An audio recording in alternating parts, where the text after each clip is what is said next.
6 Chinese Uyghur prisoners from the U.S. detention center at Guantanamo Bay have been transferred to the Pacific island of Palau. Palau agreed in June to take up to a dozen Uyghurs who were captured during the U.S.-led war in Afghanistan. The Chinese government has repeatedly called for their extradition, but the U.S. says it will not hand them over due to the risk of mistreatment. 4 other Uyghur detainees were resettled in Bermuda earlier this year, and another 5 went to Albania in 2006. Palau has close ties with the U.S., on which it relies heavily for aid and defense. It does not have diplomatic relations with China. The Standing Committee of the NPC, China's top legislature, has replaced the country's education minister.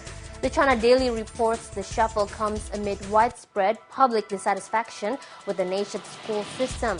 The committee gave no reason for the reshuffle, but did say 63-year-old Zhou Ji, who has 2 more years until retirement, will get a new appointment. 59-year-old Yuan Guiren, Vice Minister of Education and former president of Beijing Normal University, was named as Zhou's successor.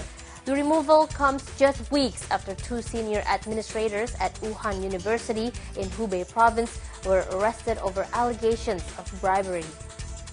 Qian Xuesen, a scientist known as China's father of space technology and the moving force behind its nuclear missile and space programs, has died in Beijing at the age of 98. It was a 1956 report by Qian on China's defense and aviation industry that led to the setting up of the country's Aviation Industry Committee. This later became the leading organization for the country's missile and aviation programs. Qian was born in the eastern city of Hangzhou but left the country in 1935 for studies at Massachusetts Institute of Technology in the United States. He later served as director of the Jet Laboratory at the Caltech before returning to China in 1955. Apple began official sales of its iconic iPhone in mainland China this weekend. Crowds lined up in cold weather outside Apple stores. China Unicom is selling the smartphone in China under a 3-year deal with Apple. Prices range from about $700 to over $1,000. However, in accordance with government regulations, the new phones are not Wi-Fi capable. Still, China Unicom hopes to offer Wi-Fi-enabled iPhones within a few months. Many consumers already have cheaper cracked iPhones. These can be bought at local electronic stores or brought in from Hong Kong or other markets. Dozens of people have been rescued from a ship that ran aground on rocks off eastern China over the weekend. The Iranian-registered cargo vessel, the Zurich, became stranded early on Sunday near the mouth of Yangtze River. 37 crew members and their families, including a 2-year-old boy, were airlifted to safety by helicopter. 2 helicopters with the Shanghai-based Zhonghai Rescue Bureau, the regional Coast Guard, flew 4 missions to lift all the stranded victims to safety.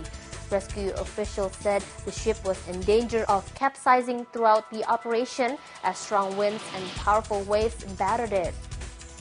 Meanwhile, a ship carrying around 100 tons of hydrochloric acid sank in the Yangtze River on Sunday after colliding with another vessel.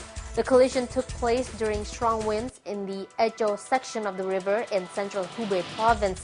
Efforts are underway to retrieve the highly corrosive cargo. Crew members were rescued from the vessel, and local authorities estimated the operation to recover the chemicals would be completed by later today. A new report says up to half of new expat workers in China leave before their contracts are up. The China Transition Institute survey found between 30 and 50% of expats leave early due to difficulty adjusting to the Chinese lifestyle. An expert at the firm blamed this on identity loss and depression and said both of these were more widespread among expat workers than generally realized. One psychologist with International SOS, an international medical center in China, said spouses of executives assigned to the country often have the hardest time adjusting. And that's the BON headlines for now, but we'll be back with more news after this.